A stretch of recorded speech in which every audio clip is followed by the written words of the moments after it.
The sun was just beginning to dip below the horizon, casting long shadows across the quiet suburban street.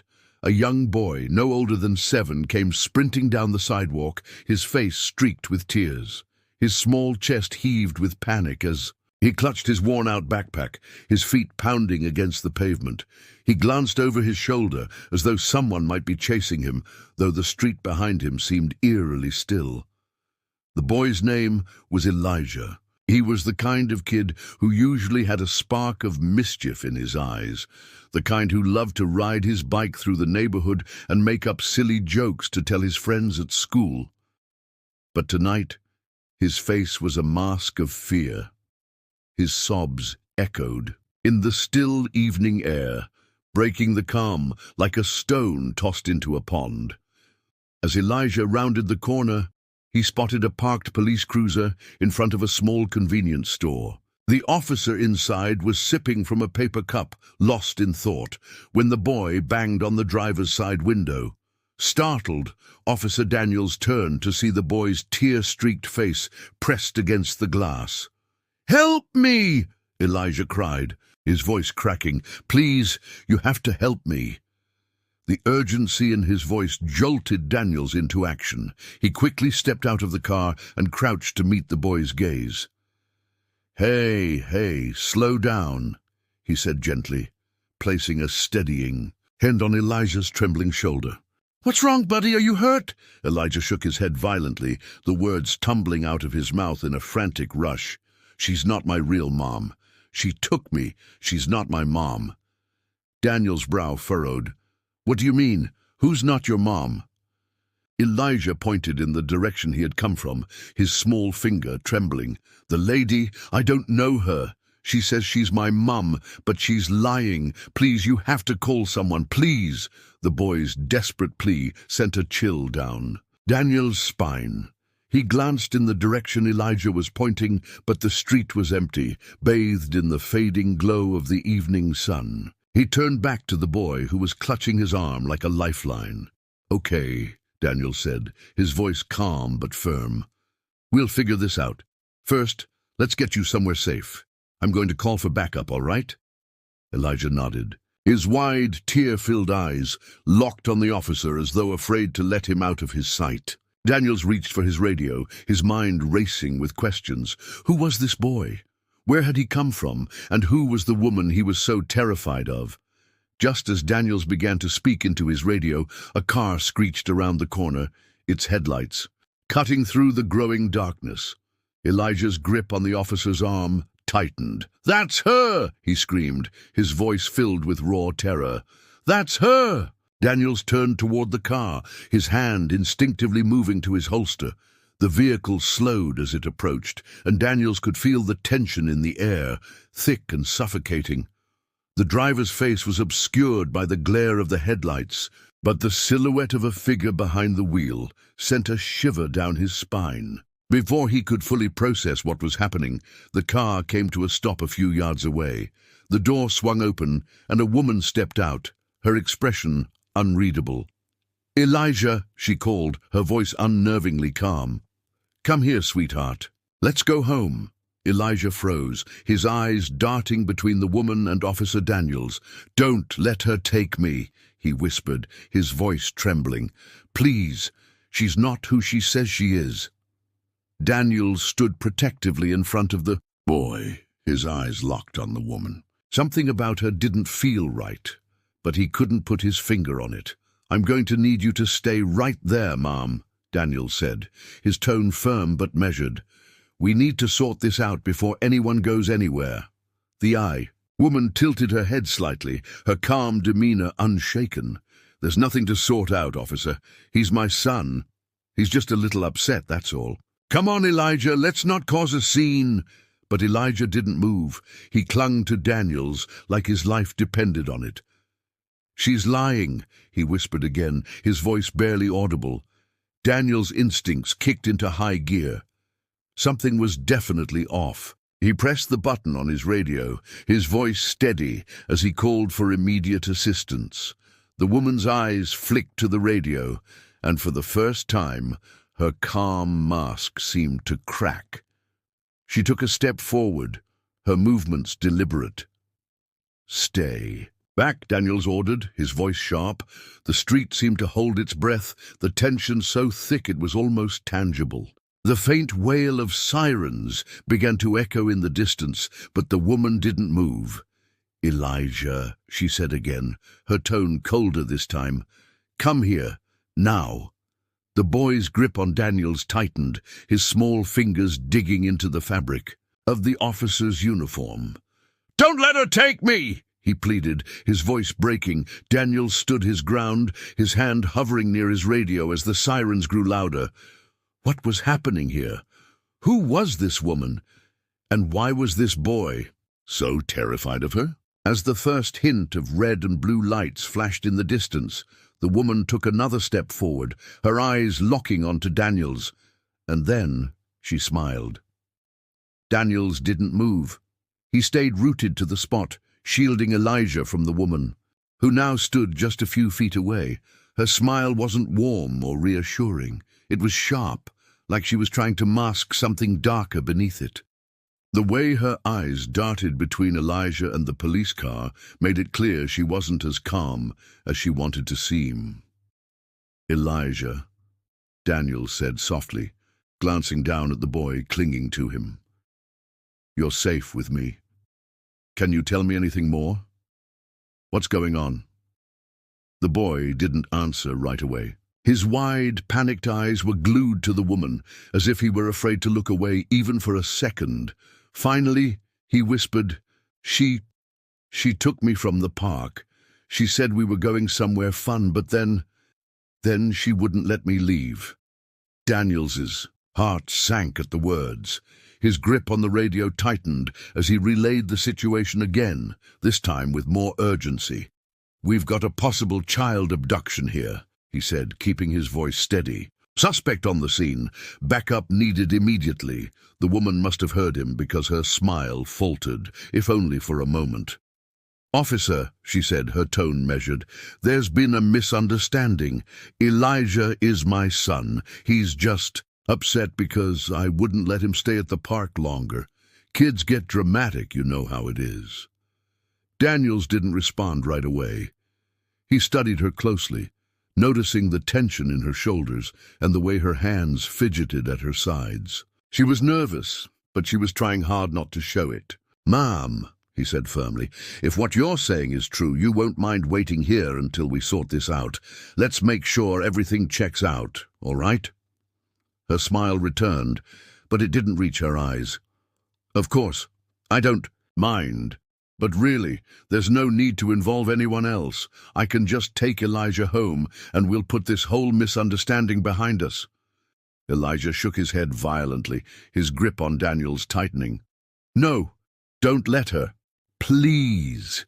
The raw fear in the boy's voice was impossible to ignore. Daniels kept his eyes on the woman, his hand inching closer to the holster on his belt. "Ma'am, I need you to stay right where you are. Don't come any closer." For a moment, she didn't move. Her eyes flicked to the police car, then to the boy, then back to Daniels. She seemed to be calculating something, weighing her options. "Officer," she said again, her tone softer now, almost pleading. "I know how this must look, but I promise you, I'm just trying to take my son home. He's been through a lot. Lately, his father—" She paused as if searching for the right words. "His father passed away recently, and it's been hard on him. That's probably why he's acting this way." Daniels didn't let his guard down for a second. The story could have been true, but it didn't match the terror in Elijah's eyes or the way he was clinging to him like a lifeline. "Elijah," Daniels said, keeping his voice calm and steady. "Is that true? Is this your mom?" The boy shook his head again, more forcefully this time. "She's lying. My dad's fine. She doesn't even know him." The sirens were getting louder now, the flashing lights just visible at the far end of the street. The woman's calm mask cracked again, her eyes darting to the approaching cars. She took a step back, her movements quick and jerky. "All right, that's enough," she said, her voice sharper now. "Elijah, come here right now. Don't make me say it again." Daniel stepped in front of the boy, his hand on his holster. "I told you to stay back. Backup is almost here, and we're going to get to the bottom of this." The woman froze, her eyes narrowing. For a moment it looked like she might say something, but then she turned and bolted back to her car. Daniels yelled for her to stop, but she didn't. The engine roared to life, and the tires screeched against the pavement as the car peeled away down the street. Daniels quickly relayed the vehicle's description over the radio, his heart pounding, as he watched it disappear into the distance. The backup units arrived moments later, their lights painting the street in red and blue. "Elijah," Daniel said, crouching down to the boy's level again. "She's gone now. You're safe. But I need you to tell me everything, okay? Who is that woman? Where did she take you?" The boy hesitated, his small hands shaking as he wiped his tear-streaked face. "She told me her name was Mary," he said finally. She said she knew my mom, but my mom doesn't know her. I told her I wanted to go home, but she wouldn't let me. She took my phone so I couldn't call anyone." Daniels nodded, his chest tightening at the thought of what Elijah must have gone through. "Do you know where she took you?" Elijah shook his head. "It was a house. I don't know where. It was far from here. There were bars on the windows." His voice wavered, and he looked down at the ground. "I heard her talking on the phone. She said something about money." Daniels felt a chill run down his spine. This wasn't just a case of a woman pretending to be someone she wasn't. There was something bigger going on here, something dangerous. "We'll figure it out," he said, his voice steady, despite the storm of thoughts swirling. In his mind, "You did the right thing by running to me, Elijah. You're brave, you know that?" Elijah didn't respond. He just nodded, his small frame still trembling. Daniel stood and turned to the other officers, quickly briefing them on what had happened. They'd already put out an alert for the woman's car, but Daniels knew this wasn't going to be a simple case to solve. There were too many questions and not enough answers. Who was this woman, really? Why had she taken Elijah? As the officers worked when she mentioned together the puzzle, Daniels couldn't shake the feeling that they were dealing with something far more sinister than they realized. The street was quiet again, but the tension lingered, heavy and suffocating. Elijah stayed close to Daniels, his wide eyes scanning the street as though the woman might reappear at any moment. And even though Daniels knew she was long gone, he couldn't help but feel the same. This wasn't over, not by a long shot. Daniels walked Elijah back to his patrol car, keeping a reassuring hand on the boy's shoulder. Though the immediate danger seemed to have passed, the officer could sense the weight of what had just unfolded. Elijah climbed into the passenger seat, his hands twisting nervously in his lap. The boy was still shaken, his wide eyes darting around like he expected the woman to reappear at any moment. "Elijah, we're going to take you to the station for now, just to make sure you're safe," Daniel said gently. "I'll call someone to help figure out how to get you home, okay?" The boy nodded, but his lips quivered as he tried to hold back fresh tears. What if she comes back? What if she finds me again? "She won't," Daniel said firmly, though he knew better than to make promises he couldn't keep. "We're going to do everything we can to make sure she doesn't." As they drove toward the station, Daniels couldn't stop thinking about what Elijah had said earlier. The house with bars on the windows, the phone call about money. It didn't feel random. If this woman was involved in something bigger, something organized, then Elijah might have stumbled into a much more dangerous situation than he realized. At the station, Daniels walked Elijah inside and introduced him to Officer Ramirez, a kind woman with a calming presence, who would stay with the boy while they worked on identifying his family. Elijah clung to Daniels for a moment before reluctantly letting go, his small hand slipping out of the officer's grasp as Ramirez led him to a quieter room with a box of crayons and some snacks. Daniels took a deep breath and returned to his desk, His mind was racing with possibilities. He pulled up his computer and began running searches, starting with missing persons reports. Maybe someone had already reported Elijah missing, but nothing came up. No recent reports that matched his description. The woman, though, she was a different story.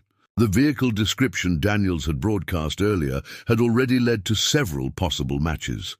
He clicked through the information, stopping when one report caught his attention.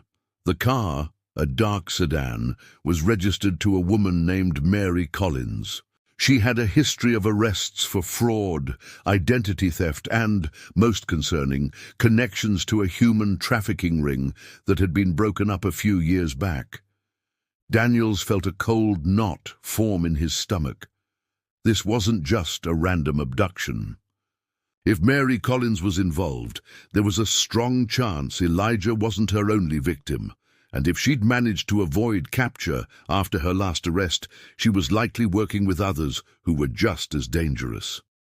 He shared his findings with Detective Harris, who had more experience with trafficking cases. Harris leaned back in his chair, rubbing his chin as he processed the information. "If this is who I think it is, she's bad news," Harris said. "We've been trying to track her for years, but she always manages to slip through the cracks. If she's back in the game, this is bigger than just one kid." Daniels clenched his jaw, the weight of the situation sinking in. "We need to find her, fast, before she has a chance to disappear again." While Harris worked on pulling up more information about Mary's possible associates, Daniels returned to the room where Elijah was sitting with Ramirez. The boy had calmed down a little, though he still looked pale and on edge. "Elijah," Daniels said as he crouched down to the boy's level, "you're doing great. I just need to ask you a few more questions, okay? Do you remember anything about the house she took you to? Anything that could help us figure out where it is?" Elijah thought for a moment, his brow furrowed in concentration.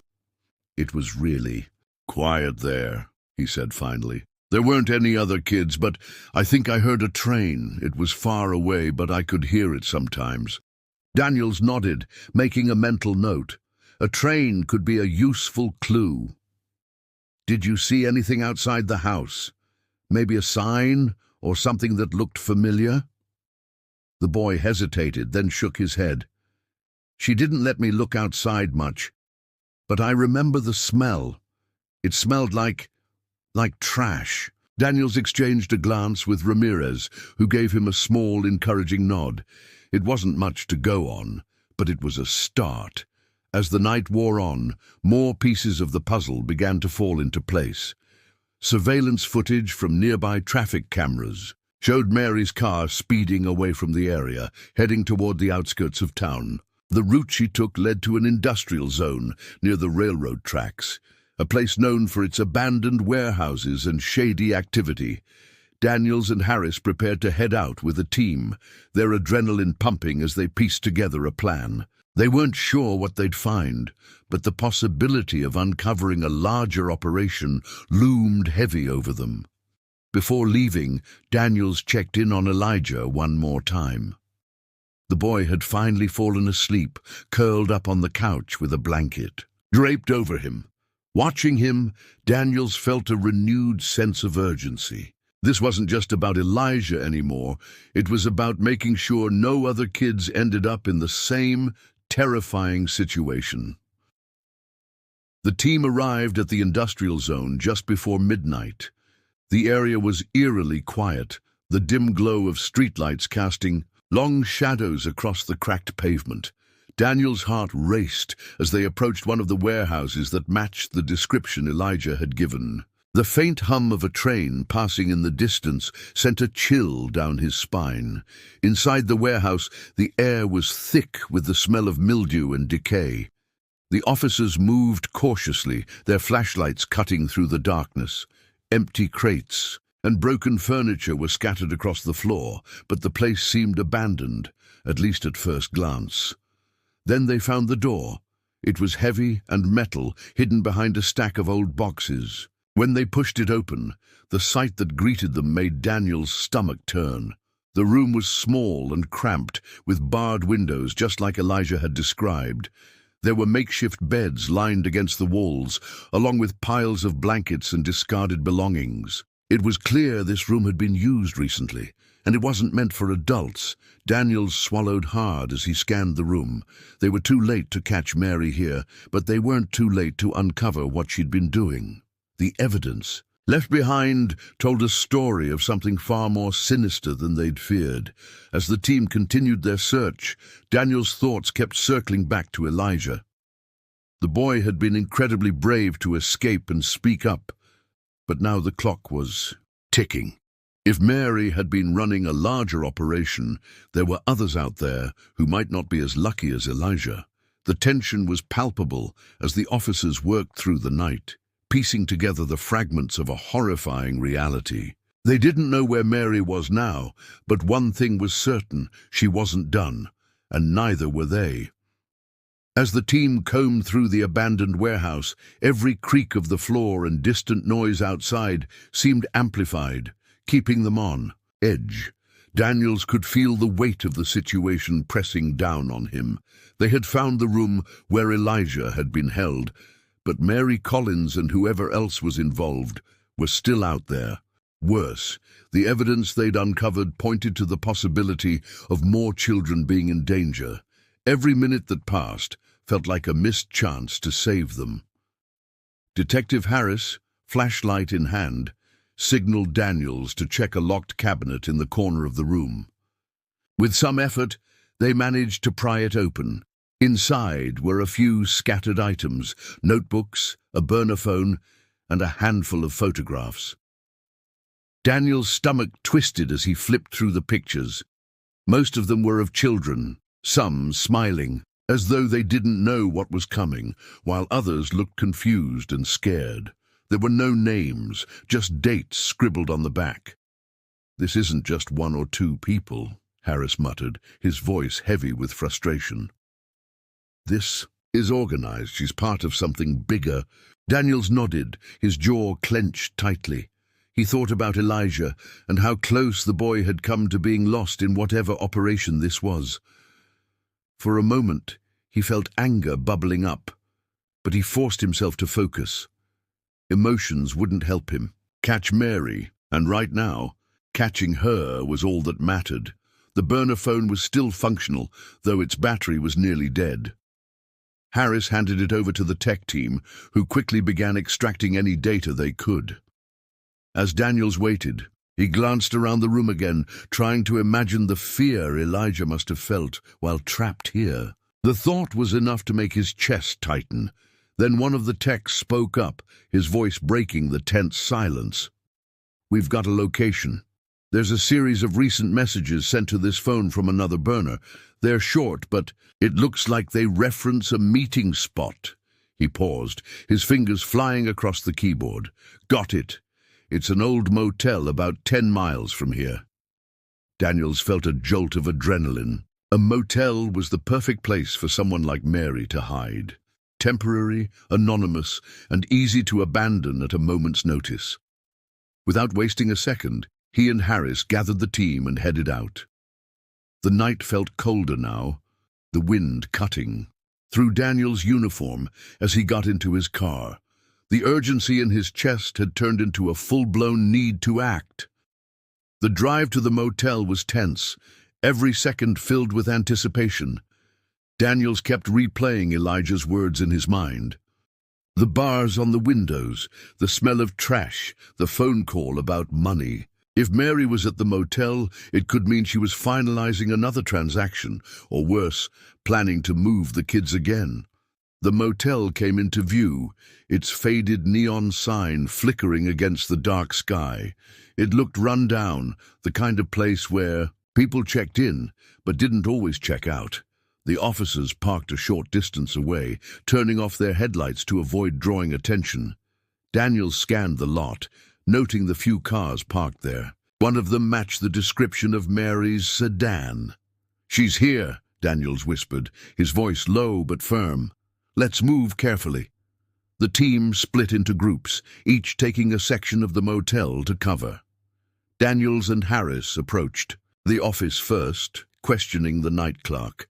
The man was nervous, his hands fidgeting as he admitted he'd seen a woman matching Mary's description check-in earlier that evening.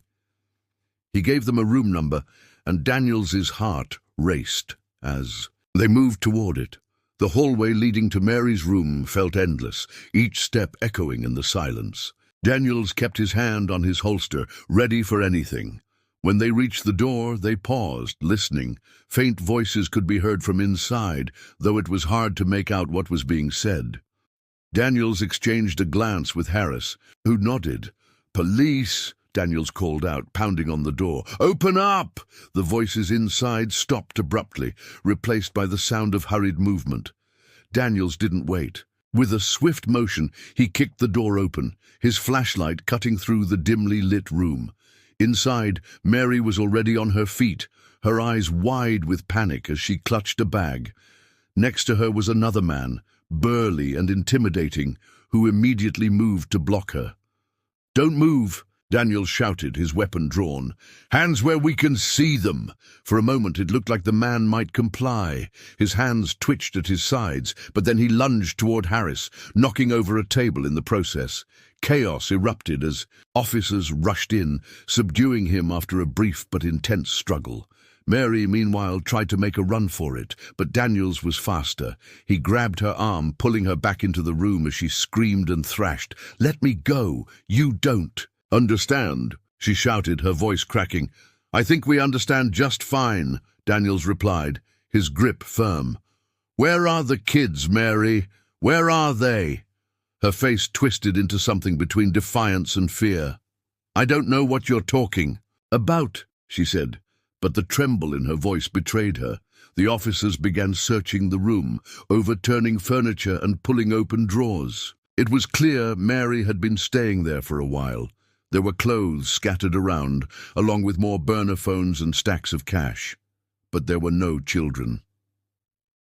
Daniels turned back to Mary, his patience wearing thin. "This is your last chance," he said, his voice cold.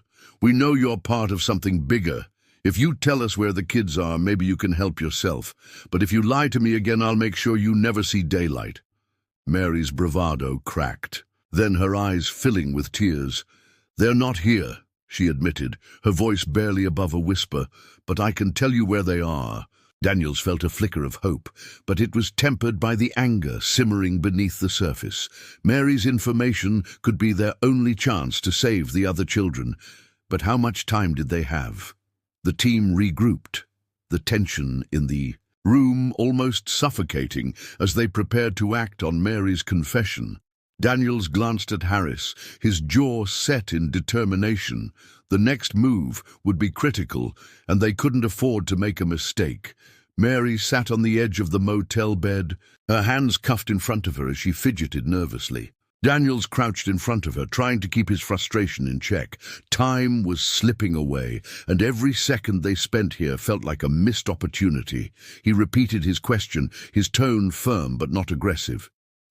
"Where are they?" "Mary, if you want any chance of leniency, now's the time to talk." Mary's eyes darted toward the man they had subdued earlier, now being hauled out of the room in handcuffs. She hesitated, chewing on her lip. "They're being moved tonight," she finally whispered, her voice shaky. "To another safe house." Daniels leaned in, his heart pounding. "Where?" Mary hesitated again, her fear palpable. "It's in the old mill off Route 14. There's a basement. That's where they'll be kept until—" She trailed off, her words hanging heavy in the air. "Until what?" Daniels pressed, his voice rising slightly. Mary looked down, unable to meet his gaze. "Until they're sent to the buyers." Daniels felt a cold wave of dread wash over him. He glanced at Harris, who was already barking orders into his radio, mobilizing the team. They needed to move fast. If Mary was telling the truth, there wasn't much time to stop the transfer. As they prepared to leave, one of the tech officers approached Daniels, holding up the burner phone they had confiscated from Mary. "We just got into her messages," the officer said, his face grim. "And there's something you need to see." Daniels scanned the screen, his stomach twisting as he read the texts. One message stood out. We have a leak. Secure the kids and move them now. If necessary, eliminate the problem. His mind raced. A leak? Had someone in Mary's operation turned against her, or was this about Elijah, the boy who had escaped and blown the lid off their plan? Either way, the stakes had just skyrocketed. If the traffickers thought their operation was compromised, they might take desperate measures to cover their tracks. The drive to the mill was tense, the air in the patrol car thick with unspoken fears. Daniels couldn't shake the feeling that they were walking into a trap. Mary's confession had been convincing, but there was always the chance she was stalling, feeding them just enough information to throw them off her trail. When they arrived at the mill, the place was eerily silent. The old building loomed in the darkness, its broken windows and rusted machinery casting ghostly shadows in the moonlight. Daniels signaled for the team to spread out, their flashlights cutting through the gloom as they searched for any signs of movement. Inside, the mill was a maze of narrow corridors and decaying walls. The faint sound of water dripping echoed through the space, heightening the tension. Daniels led the way, his every step measured and deliberate. Then they heard it, a muffled sound like a door slamming shut in the distance. Daniels froze, holding up a hand to signal the others to stop.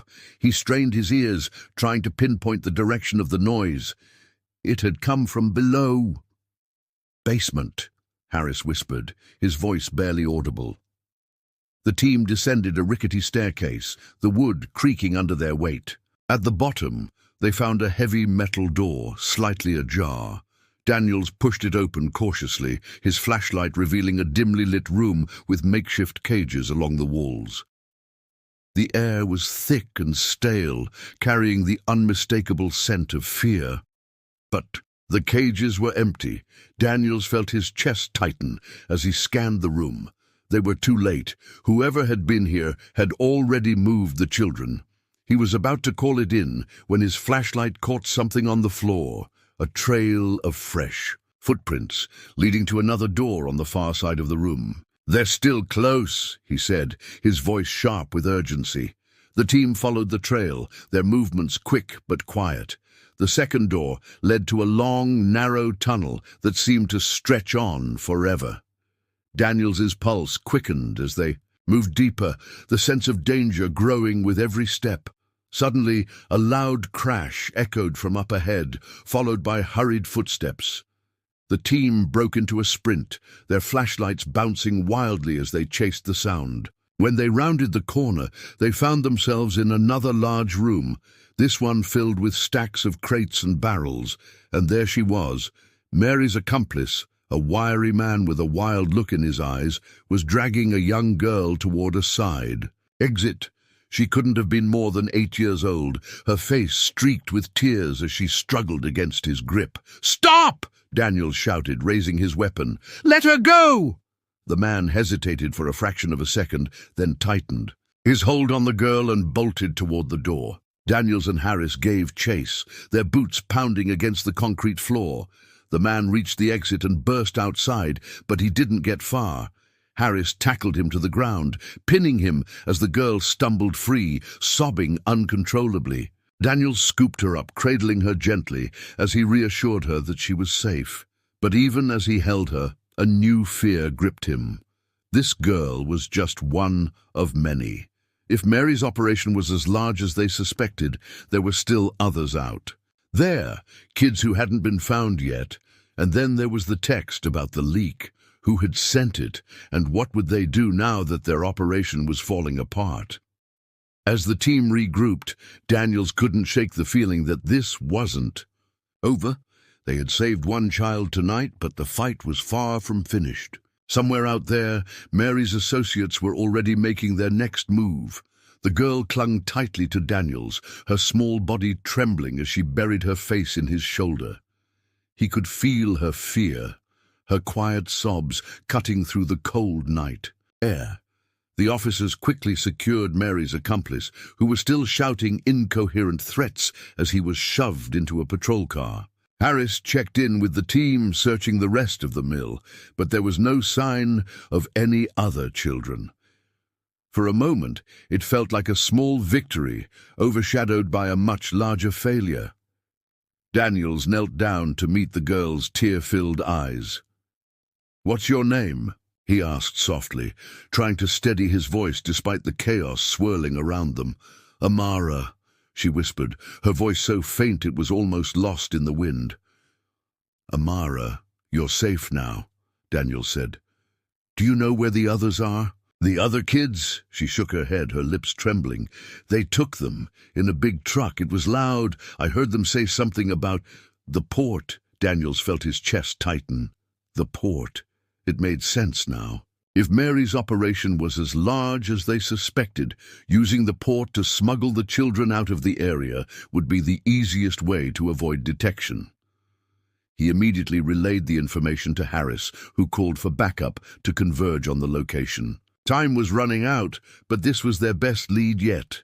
The convoy raced toward the port, their sirens off to avoid tipping off anyone who might still be there. Daniel's mind was racing as fast as the car, piecing together everything they'd uncovered. Mary had given them just enough to lead them here, but why? Was it a genuine attempt to cooperate, or was she playing a longer game? He couldn't shake the feeling that something was still off. When they arrived at the port, the vast expanse of shipping containers and warehouses loomed before them. The officers spread out, moving quietly as they searched for any signs of the traffickers. The faint hum of engines echoed in the distance, drawing their attention to a far corner of the yard where a group of figures was hurriedly loading something into the back of a truck. Daniels signaled for the team to move in. They crept closer, using the rows of containers as cover until they were within striking distance. When the time was right, Daniels gave the order, his voice cutting through the night. "Police! Hands in the air! Don't move!" Chaos erupted as the traffickers scrambled to flee. Some tried to fight back, but the officers were prepared, quickly subduing them one by one. Daniel's eyes scanned the scene, searching for the children. The back of the truck was still open, and he sprinted toward it, his heart pounding. When he reached it, he pulled open the doors, and there they were. A dozen children sat huddled together, their faces pale and frightened. Relief flooded through Daniels as he called out to them, "It's okay. You're safe now. We're here to help." The kids hesitated at first, their eyes wide with fear, but slowly they began to climb out of the truck, guided by the officers who reassured them. Amara's words echoed in Daniel's mind as he helped a young boy step down. The port had been their last stop before disappearing completely. If they'd arrived even a few minutes later, it might have been too late. As the children were escorted to safety, Daniels turned his attention to the ringleader, a sharp-eyed man who had been caught trying to flee in the chaos. He was already in cuffs, but the smug look on his face sent a chill down Daniels's spine. "You think you've stopped something?" The man sneered, his voice dripping with arrogance. "This isn't over. You have no idea how deep this goes." Daniels didn't respond, but his jaw tightened. He didn't need the man's taunts to know the fight wasn't over. This operation might have been dismantled, but the larger network was still out there, lurking in the shadows. Back at the station, as Daniels was wrapping up the paperwork, Harris walked in, his face pale. He was holding a folder, and Daniels could tell from his expression that something was wrong. "Got an update from forensics," Harris said, dropping the folder on the desk. "They pulled some data from the burner phone we found at the mill. You're not going to like this." Daniels opened the folder and scanned the contents. His stomach dropped as he read the names listed. Among them was Elijah's. The boy's escape hadn't been a fluke. Someone on the inside had deliberately let him go, knowing he would lead the police to Mary. But why? And who? Then he saw it, a series of coded messages exchanged between Mary and someone within their own department. The realization hit him like a punch to the gut. There was a mole in the force, someone who had been feeding information to the traffickers and helping them. "Stay one step ahead. Elijah's escape had been orchestrated not to dismantle the operation, but to cut loose ends and redirect the investigation. Daniels leaned back in his chair, his mind reeling. Everything they had uncovered suddenly felt like part of a larger game, and they were still playing catch-up. The traffickers might have been stopped tonight, but the real threat was closer than he had ever imagined. As Harris watched him silently, Daniels closed the folder, the weight of what they had uncovered pressing heavily on his shoulders. Though children were safe, but the battle was far from over, and somewhere out there, someone was still pulling the strings.